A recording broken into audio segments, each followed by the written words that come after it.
नमस्कार दोस्तों। इस पूरे सीमा विवाद पर जो भारत और चीन के बीच चल रहा है, आज हमारे साथ है लेफ्टिनेंट जनरल डीएस हुड्डा जी। लेफ्टिनेंट जनरल हुड्डा का इतिहास पराक्रमों से भरा हुआ है, लेकिन आप इन्हें उरी हमले के बाद हुई सर्जिकल स्ट्राइक्स के प्लानिंग हेड और तत्कालीन नॉर्दर्न कमांडर के रूप में भी जानते हैं। सर, आपका बहुत बहुत स्वागत है अनसेंसर्ड इंडिया में। Thank you Mandeep. जी सर, इस पूरे सीमा विवाद पर मेरा सबसे पहला सवाल या यूं कहें कि शंका ये है कि देश को आजाद हुए 74 साल हो चुके हैं। क्या अब भी हम चीन के साथ एक भौगोलिक सीमा पर आधिकारिक रूप से दावा करने में सक्षम नहीं हुए हैं? या आप ये बता पाए कि ये पूरा भारत चीन सीमा विवाद क्या है और शुरू कहां से हुआ है? देखिए, जो सीमा विवाद है ये 1962 के बाद शुरू हुआ। वैसे विवाद तो उससे पहले भी चल रहा था। आपको मालूम है कि माओ सेतुंग और नेहरू के बीच में काफी बातचीत हुई थी कि कहाँ पर हमारा बॉर्डर है, कहाँ पर चाइना का बॉर्डर है। लेकिन जो अब हम लाइन ऑफ एक्चुअल कंट्रोल बोलते हैं, जिस पर अभी ईस्टर्न लद्दाख में आप देख रहे हैं कुछ विवाद चल रहा है, वो 1962 के बाद हुई थी। अब लाइन ऑफ एक्चुअल कंट्रोल का मतलब क्या है? लाइन ऑफ एक्चुअल कंट्रोल का मतलब बॉर्डर नहीं है, क्योंकि हमारा क्लेम और चाइना का क्लेम काफी अलग अलग है। हम मानते हैं कि पूरा एक्साई चीन हमारे बॉर्डर में आता है। चाइना ईस्टर्न सेक्टर में मानती है कि पूरा अरुणाचल प्रदेश उनका एरिया है। लेकिन लाइन ऑफ एक्चुअल कंट्रोल वो है जो टेरिटरी दोनों साइड कंट्रोल, फिजिकली कंट्रोल करती हैं। जी। तो ये लाइन ऑफ एक्चुअल कंट्रोल है। प्रॉब्लम ये है कि काफी बातचीत हो चुकी है, लेकिन ये जमीन पर डिमार्केट नहीं हुई है। इसके बारे में मैप्स भी एक्सचेंज नहीं हुए हैं। तो कई कई इलाकों में डिफरेंस है, जैसे बोलते हैं डिफरेंस इन परसेप्शन। चाइना मानती है कि हमारी एलएसी यहाँ पर जाती है, हम मानते हैं कहीं और जाती है। तो ये एक्चुअली पूरा जो मुद्दा है ये अब एलएसी के ऊपर है कि एलएसी की अलाइनमेंट किधर है। जैसा आप अभी देख रहे हैं कि पेंगोंग त्सो लेक में हम मानते हैं कि एलएसी फिंगर 8 से जाती है, जी। लेकिन चाइना मानता है फिंगर 4 से जाती है। तो इस तरह के कुछ एरियाज हैं जहाँ पर परसेप्शन में डिफरेंसेस हैं, और उसकी वजह से हम बोलते हैं पास्ट में ट्रांसलेशन वगैरह हुए हैं। जी सर, इसमें इस जानकारी के हिसाब से जो 3 जगह विवाद चल रहा है, पैंगोंग झील, हॉट स्प्रिंग और गलवान, इसमें कहां तक चीन घुसपैठ कर चुका है, अगर आप बता पाए आपकी जानकारी के हिसाब से? देखिए, जो हमें मालूम है पक्का, मतलब जैसे सैटेलाइट फोटोग्राफ्स वगैरह आई हैं, तो एक तो पेंगोंग त्सो इलाके में तकरीबन 7-8 किलोमीटर हमारी परसेप्शन से चाइना आ चुका है। हम मानते हैं, जैसा मैंने बताया, कि ईस्ट में फिंगर 8 पर हमारी एलएसी है, वो मानते हैं फिंगर 4। अब वो फिंगर 4 तक आ चुके हैं, तो हमारी परसेप्शन से वो 7-8 किलोमीटर अंदर आ चुके हैं। हॉट स्प्रिंग एरिया में ज़्यादा इंट्रूजन, इतना ज़्यादा इंट्रूजन नहीं है, पर फिर भी वो हमारी एलएसी से अंदर आ चुके हैं। और तीसरा एरिया जो देप्सांग प्लेन्स बोलते हैं, उधर भी तकरीबन 7-8 किलोमीटर अंदर आकर और वो हमारे पेट्रोल्स को अपने एलएसी तक जाने से रोक रहे हैं। जी sir. Sir, TV media reports की अगर माने तो चीन सभी जगहों से पीछे हट चुकी है, लेकिन कुछ रिटायर्ड सेना अधिकारियों ने अपने ब्लॉग में लिखा है कि चीन ने पीछे हटने से साफ मना कर दिया है। सेना ने अभी इस पर खुलकर कोई प्रतिक्रिया नहीं दी है। आपके हिसाब से वास्तविक स्थिति क्या है? नहीं, देखिए, ऐसा भी नहीं है कि इसके बारे में खबर नहीं है। जो हमको मालूम है और जो ऑफिशियल स्टेटमेंट्स हैं, 2 जगह से आपको मालूम है, गलवान में 15 जून को काफी डेडली क्लैश हुआ था, जहां हमारे 20 जवान शहीद हो गए थे। वहां से वो पीछे हट गए हैं। एक और जगह है हॉट स्प्रिंग सेक्टर में ही, पेट्रोल पॉइंट 15 बोलते हैं, वहां से भी डिसएंगेजमेंट हो चुका है। जो 3 जगह मैंने आपको बताई अभी, जी। Hot spring area, Pangong Tso और देप्सांग, यहाँ पर डिसएंगेजमेंट जिस तरह से हम चाहते हैं कि चाइना डिसएंगेज करे, वहां से डिसंगेजमेंट नहीं हुआ है अभी तक। जी सर, पहले घुसपैठ करना और फिर इसे कूटनीतिक ओर बढ़ाना, क्या चीन का ये नया तरीका है सीमा को या किसी भी देश में उसकी जगह को हथियाने का? देखिए, ये तो है। आप देख रहे हैं सिर्फ इंडिया में नहीं, बाकी अगर चाइना के बाकी नेबर्स को देखें आप, साउथ चाइना सी में वो अपने क्लेम्स, टेरिटोरियल क्लेम्स जो बोलते हैं, वो उसके बारे में वो जबरदस्ती एस्टैब्लिश करना चाह रहे हैं।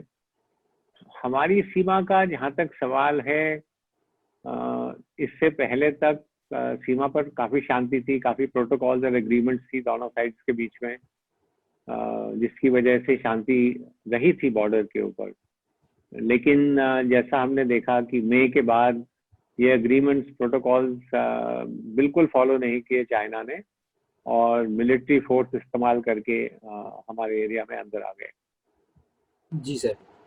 सर, पीछे हमने एमओडी की वेबसाइट पर एक स्टेटमेंट देखी थी जो उन्होंने जारी की थी कि पैंगोंग झील, हॉट स्प्रिंग और गलवान घाटी में चीन की तरफ से भारतीय सीमा में उल्लंघन हुआ है। फिर 19 जून को प्रधानमंत्री नरेंद्र मोदी का बयान आता है कि ना कोई घुसा और ना घुसपैठ हुई। इसके बाद देश में सरकार पर सवाल उठने शुरू होते हैं और उसके बाद ये बयान वेबसाइट से हटा दिया जाता है। अगर आप बता पाएं कि इसमें किस पर यकीन किया जाना चाहिए या सच क्या था इसमें? देखिए, जो एमओडी का जो आप वेबसाइट पर स्टेटमेंट बता रहे हैं, वो प्राइम मिनिस्टर की स्टेटमेंट के काफी बाद आया था, फिर उन्होंने एक दिन में उसको निकाल दिया था। जी। सही हालत जैसे मैंने आपको बताई यही है कि चाइना हमारी टेरिटरी में अंदर आया हुआ है। जब मैं हमारी टेरिटरी बोलता हूँ, हमारा जो परसेप्शन है एलएसी का, जहाँ हम मानते हैं एलएसी जाती है, वहां से 3 जगह जैसा पहले बताया, वहां पर चाइना के सोल्जर्स हमारे एरिया में अंदर आ चुके हैं, और इसीलिए बातचीत चल रही है। अगर वो नहीं आते तो मतलब बातचीत का क्या मतलब था? इतने राउंड हो गए हैं टॉक्स के डिप्लोमेटिक लेवल पर, मिलिट्री टू मिलिट्री एंगेजमेंट। ये बातचीत इसीलिए चल रही है क्योंकि हम मानते हैं कि चाइना हमारी टेरिटरी के अंदर है। जी सर। सर, इस विवाद और भिड़ंत में चीन ने भारतीय सीमा में अपने टेंट लगाए, सेना इकट्ठी की। ये सब रातों रात तो नहीं हुआ होगा। इतने सारे रिसोर्सेस होने के बावजूद ऐसा होना, आप इसे कैसे देखते हैं? क्या ये इंटेलिजेंस फेलियर था, ये कम्युनिकेशन फेलियर था, या हमने कुछ गलत फैसले लिए? नहीं, देखिए, गलत फैसले तो नहीं लिए। ये जरूर है कि हम सरप्राइज हो गए। अब इसके क्या कारण थे? इंटेलिजेंस था कि नहीं था? किस तरह से वो इंटेलिजेंस एनालाइज किया गया? मेरे हिसाब से ये सब सवाल, एक बार ये क्राइसिस थोड़ी ईज हो जाए या खत्म हो जाए, उसके बाद ये सब चीज़ों पर ध्यान देने की ज़रूरत है कि किस तरह से ये हुआ कि चाइनीज़ आ गए, और हमें, हमारी जो इनिशियल रिएक्शन थी, हमें मालूम नहीं पड़ा थोड़ा बहुत कि इतने फोर्स में चाइनीज़ आ रहे हैं। पर अभी क्राइसिस टैकल करने का टाइम है। मेरे हिसाब से अभी ये सवाल उठाने गलत होंगे। जी सर। सर, इसी से जुड़ा हुआ मेरा एक और सवाल है कि इस साल देश में सीडीएस भी थे। इन्हें इसी तर्ज पर लाया गया था कि फैसले लेने में देरी ना हो या कम्युनिकेशन गैप की संभावनाएं खत्म की जा सकें। आपकी राय में सीडीएस, एनएसए, रक्षा मंत्रालय और प्रधानमंत्री कार्यालय में चीन और गलवान या फिर जो सीमा विवाद है इसके चलते कुछ कम्युनिकेशन गैप रहा होगा? देखिए, सीडीएस का काम अलग है, उनका ऑपरेशनल काम नहीं है। उनका काम है कि किस तरह से तीनों सर्विसेज में जॉइंट प्लानिंग आ जाए, कुछ जॉइंट स्ट्रक्चर्स खड़े किए जाएं।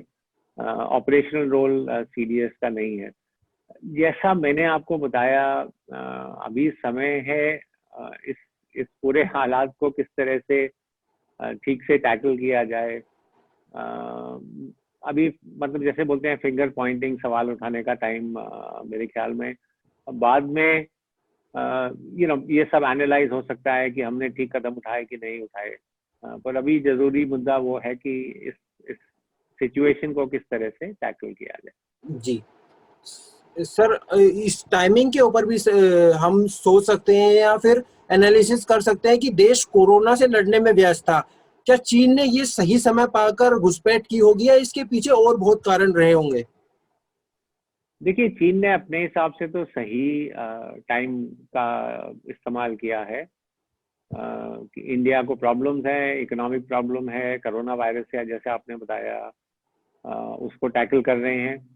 तो अगर चीन की स्ट्रैटेजी थी कि हम ये करके इंडिया के ऊपर प्रेशर डालेंगे, तो उनके हिसाब से तो ये बिल्कुल सही समय था, क्योंकि उन्होंने तकरीबन कोरोना वायरस के ऊपर कब्जा पा लिया था। उनकी इकॉनमी फिर वापस आ रही थी। कुछ जियोपॉलिटिकल फैक्टर्स भी हैं इसमें, जिस तरह से यूएस चाइना का प्रॉब्लम्स चल रही हैं। तो वो दिखाना चाहते हैं कि हम कमज़ोर नहीं हैं, हम पावरफुल हैं। और अगर कुछ करना था तो उन्होंने अपने हिसाब से ठीक समय चुना है। जी जी सर, आपकी जानकारी के हिसाब से अभी कितने भारतीय सैनिक सीमा विवाद के चलते लद्दाख में तैनात किए जा चुके होंगे? और चूंकि आने वाले महीने में सर्दियां शुरू होने वाली हैं, तो कितना मुश्किल होगा वहां डटे रहना? देखिए, कितने ट्रुप्स हैं जो मीडिया में खबर आ रही है, तकरीबन 20 से 30 हजार एडिशनल ट्रुप्स लद्दाख में भेजे गए हैं। क्योंकि इतने ही नंबर में एडिशनल चाइनीज ट्रुप्स भी आए हुए हैं। जी जो नॉर्मल बॉर्डर पे डिप्लॉयमेंट होता है, उसके अलावा तकरीबन जो हमें मालूम है कि 2 या 3 डिवीजन जो कि 20-30 हजार लोग हैं चाइनीज के आए हैं। और उसी कारण हमने भी इतने एडिशनल फोर्सेस वहाँ भेज दिए हैं। विंटर्स में एक बहुत बड़ा चैलेंज है सोल्जर्स को वहाँ रखना। आपको मालूम है कि लद्दाख में 2 रोड जाती हैं जो बाकी भारत से लद्दाख को कनेक्ट करती हैं। एक जोजिला पास से है, एक रोहतांग पास से है। दोनों रोड विंटर्स में बंद हो जाती हैं क्योंकि बहुत बर्फ पड़ती है। तो इसीलिए जो सामान चाहिए हमको सोल्जर्स के लिए, वो अभी हमको भेजना पड़ेगा। जी तो ये 20-30 हजार लोगों के लिए एक्स्ट्रा सामान, जो जो उनको चाहिए उनके लिए, उनके रहने के लिए जगह, वो सब करना पड़ेगा। लेकिन मैं ये भी बताना चाहता हूँ कि मुश्किल तो है, लेकिन जो हमारे सोल्जर्स हैं वो इन इलाकों में रहने में काफ़ी माहिर हैं। आपने देखा है कि पूरे साल हम सियाचिन ग्लेशियर जैसी जगह में रहते हैं जहाँ पर 50 फुट बर्फ पड़ती है, टेम्परेचर -50 डिग्री हो जाता है। तो ऐसी हालत भी नहीं है कि विंटर्स आएगी और वहाँ हमारे सोल्जर्स ऑपरेट नहीं कर सकते, पेट्रोलिंग नहीं कर सकते या नहीं रह सकते, ऐसी बात नहीं है। जी सर। सर, इस पर मेरा आखिरी सवाल ये है कि दोनों सेनाओं के कमांडरों के बीच में बहुत बातचीत हुई, कई बातचीत विफल भी रही। आपके हिसाब से इसका कोई समाधान निकलेगा, और निकलेगा तो किस ओर से निकलेगा? और कब तक हम उम्मीद कर सकते हैं कि इसका एक समाधान हम देख पाए? देखिए, टाइम बताना कि कब तक समाधान होगा, ये तो मैं नहीं बोल सकता। मेरे हिसाब से अगर टॉक्स में सक्सेस होगा तो वो डिप्लोमेटिक लेवल पर या पॉलिटिकल लेवल पर बातचीत करने की जरूरत होगी। आप देखिए, मिलिट्री लेवल पर जब 2 फौजी कमांडर मिलते हैं तो वो अपने हिसाब से उनकी जिम्मेवारी है, जैसे हम बोलते हैं टेरिटोरियल इंटेग्रिटी को कायम रखना। तो वो अपने आपस में ऐसे कोई बड़े डिसीजन नहीं ले सकते। हमें अपनी टेरिटरी को अपने हाथ में रखना है। तो इसीलिए जब बातचीत होगी, ये डिप्लोमेटिक लेवल या पॉलिटिकल लेवल पर अगर बातचीत हो और थोड़ी और सीरियसली बातचीत हो, मेरे हिसाब से वही हल निकलेगा। कितना समय लगेगा, जिस तरह से हम देख रहे हैं कि चाइनीज का एटीट्यूड काफी स्टबन है, वापस नहीं जाना चाहते, तो मेरे हिसाब से ये बहुत जल्दी हल होने वाला नहीं है, इसमें समय लगेगा। जी सर, इसमें हम मिलिट्री एक्शंस देख सकते हैं या देखने की उम्मीद कर सकते हैं कि शायद अगर ये डिप्लोमेटिक लेवल पे नहीं सोल्व हुआ तो क्या हमें इसमें मिलिट्री एक्शंस देखेंगे? देखिए देख सकते हैं, मतलब हम ये तो कभी भी नहीं बोल सकते कि चाइना की फौज आएगी, हमारे एरिया में घुसेगी और हम कोई मिलिट्री एक्शन नहीं करेंगे। ये भी गलत होगा इस तरह का सोचना। हम चाहते हैं कि डिप्लोमेटिक लेवल पर ये सब हल हो जाए, पर अगर नहीं होता और ज़रूरत है कि मिलिट्री फोर्स का इस्तेमाल किया जाए, तो जो इंडियन आर्मी की कैपेबिलिटी है वो काफ़ी स्ट्रांग है। ऐसी बात नहीं है कि हम नहीं इस्तेमाल कर सकते। तो अगर एस्केलेशन हो और टेंशन बढ़ जाए तो हो सकता है कि आप मिलिट्री एक्शन भी देखें। थैंक यू सर हमारे साथ जुड़ने के लिए। Okay Mandeep, all the best to you guys. Thank you sir. Okay, take care, bye bye.